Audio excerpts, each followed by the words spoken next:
انما اموالکم واولادکم فتنہ۔ اب یہ مال و اسباب دنیاوی کی بات ہو رہی ہے، یہ میں بعد میں بتاؤں گا اولاد کو یہاں کیوں لائے۔ اصل میں سمجھ لیجئے دو چیزیں تھیں نا، علائق دنیاوی اور مال و اسباب دنیاوی۔ اصل میں اس آیت میں مال و اسباب دنیاوی مراد ہے۔ انما اموالکم واولادکم فتنہ، تمہارے اموال اور تمہارے اولاد ہی تمہارے لیے فتنہ ہے۔ ان کو یہ سمجھو کہ یہ امتحانی پرچے ہیں جن میں اللہ ہمیں آزما رہا ہے۔ یہ دے کر آزمایا ہے، یہ سرمایہ دے کر آزمایا، دولت دے کر آزمایا، ساز و سامان دے کر آزمایا، اولاد دے کر آزمایا۔ یہ کیا کرتے ہیں؟ خیر میں لگاتے ہیں، بھلائی میں لگاتے ہیں، اولاد کی پرورش صحیح کرتے ہیں، انہیں اللہ کے دین کے خادم بنا کر اٹھاتے ہیں یا اللہ کے باغی اور سرکش بنا کر اٹھاتے ہیں۔ یہ امتحانی پرچے ہیں جن میں آپ کا امتحان ہو رہا ہے۔ جو کچھ آپ کر رہے ہیں اللہ کے ہاں اس کا حساب ہوگا، اور یہی فتنہ ہے در حقیقت۔ ایک سورت پیچھے جائیے، سورہ منافقون میں آیت ہم پڑھ چکے ہیں، یا ایھا الذین آمنوا لا تلھکم اموالکم ولا اولادکم عن ذکر اللہ ومن یفعل ذلک فاولئک ھم الخاسرون۔ اہل ایمان، تمہارے اموال اور تمہاری اولادیں تمہیں اللہ کی یاد سے غافل نہ کرنے پائیں۔ جو کوئی یہ کرے گا پھر وہ خسارے میں اور بربادی اور تباہی کے اندر آ جائے گا۔ ذرا اور پیچھے جائیے، سورہ حدید میں جو فرمایا تھا منافقین سے کہا جائے گا وَلَٰكِنَّكُمْ فَتَنْتُمْ أَنفُسَكُمْ، تم نے خود اپنے آپ کو اپنے ہاتھوں فتنے میں ڈالا۔ وہ فتنہ یہی تو ہے، انما اموالکم واولادکم فتنہ۔ ان سے دلی محبت اگر آپ کی زیادہ ہو گئی ہے اللہ اور اس کے رسول اور اللہ کی راہ میں جہاد کے مقابلے میں، تو گویا کہ آپ نے خود اپنے آپ کو اپنے ہاتھوں فتنے میں ڈال دیا۔ انما اموالکم واولادکم فتنہ۔ اب میں عرض کر دوں کہ یہ کیوں یہاں پر اولاد کی ریپیٹیشن آئی ہے۔ دیکھیے، اولاد کے بارے میں یہ جان لیجئے، ایک طرف اس سے محبت طبعی ہوتی ہے، دوسری طرف اولاد کو انسان ایسٹ بھی سمجھتا ہے۔ اولاد سے مستقبل کی امیدیں بھی وابستہ کرتا ہے۔ بیوی کی محبت میں مستقبل کی کوئی امید نہیں ہے، وہ محض محبت ہے، لیکن اولاد بڑھاپے کا سہارا بھی بنتی ہے۔ جیسے بینک بیلنس سے آپ کا دل مطمئن رہتا ہے، بڑھاپے کے لیے سامان میں نے رکھا ہوا ہے، پینشن ہے جو ملتی رہے گی، فلاں ہے، یہ ہے، ہوتا رہے گا، اسی طرح کا سہارا انسان سمجھتا ہے اولاد کو بھی کہ یہ میرے بڑھاپے کی لٹھیا بنیں گے، یہ میرا سہارا بنیں گے۔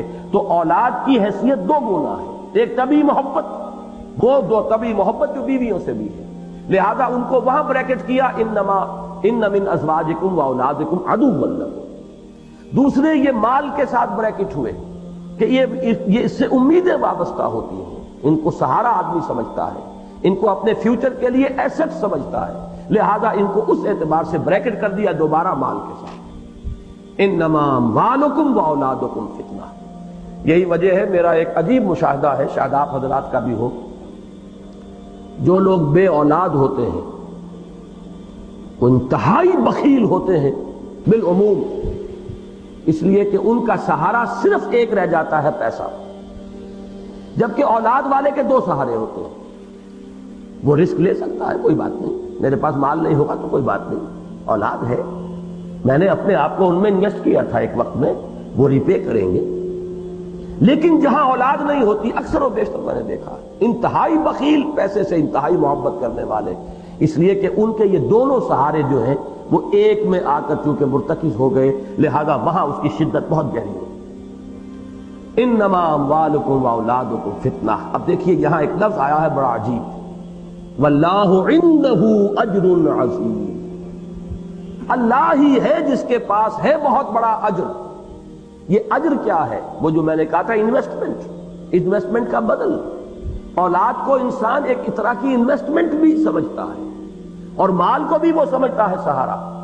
تو جیسے کہ ابھی میں نے آپ کو یہ جملہ سنایا اس برطانیہ کے اس بادشاہ کے، اس وزیر کا، اگر میں نے اللہ کی خدمت کی ہوتی جیسے کہ میں نے بادشاہ کی خدمت کی ہے تو وہ مجھے میرے اس بڑھاپے میں ذلیل و خوار نہ کرتا۔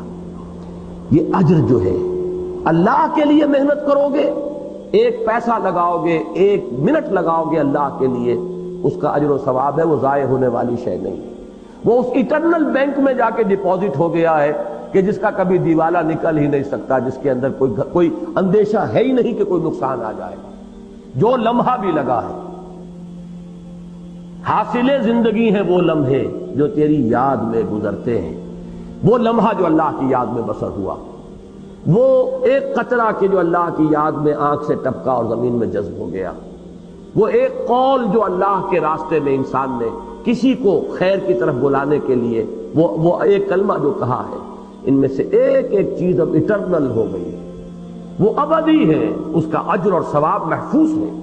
تم اولاد میں اپنے آپ کو انویسٹ کر رہے ہو سکتا ہے اولاد سعادت مند بھی ہو، لیکن وہ 100 میں 10% سے زیادہ کا چانس نہیں ہے کہ وہ بڑھاپے میں آپ کی دیکھ بھال بھی کرے۔ آج کے مغربی معاشرے میں تو اس کا امکان سرے سے ختم ہو چکا ہے۔ بوڑھے والدین ترستے ہیں اپنی اولاد کی شکل دیکھنے کو۔ اب ہمارے ہاں بھی ایسے ہو رہے ہیں، اولڈ ایج بینیفٹس ہوں اور سینئر سٹیزنز کے لیے کچھ سہولتیں ہوں، ان کے لیے ایسے اولڈ ہاؤسز بنا دیے جائیں جہاں انہیں ڈپازٹ کر دیا جائے تاکہ یہ بڈھے ہمارے سر کے اوپر سے ٹلیں، ہمارے عیش کے اندر مخل ہوتے ہیں، ہمارے اوپر روک ٹوک کرتے ہیں، بس ان کو وہاں رکھو، ٹیلی ویژن رکھ دو، یہ کھائیں پیئیں، اچھا بھلا کو نرس ہو دیکھے۔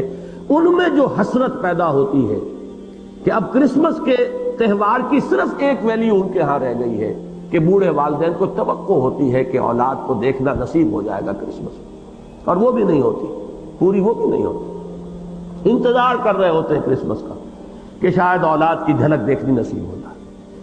یہ ہے واللہ عندہ اجر عظیم۔ اولاد کو پالو پوسو ذمہ داری سمجھ کر، اللہ کی طرف سے عائد شدہ ذمہ داری، ان سے محبت کرو اللہ کی محبت سے نیچے نیچے، صرف اللہ کی محبت نہیں، من اللہ ورسولہ وجہاد فی سبیلہ فتربصوا حتی یاتی اللہ بامرہ۔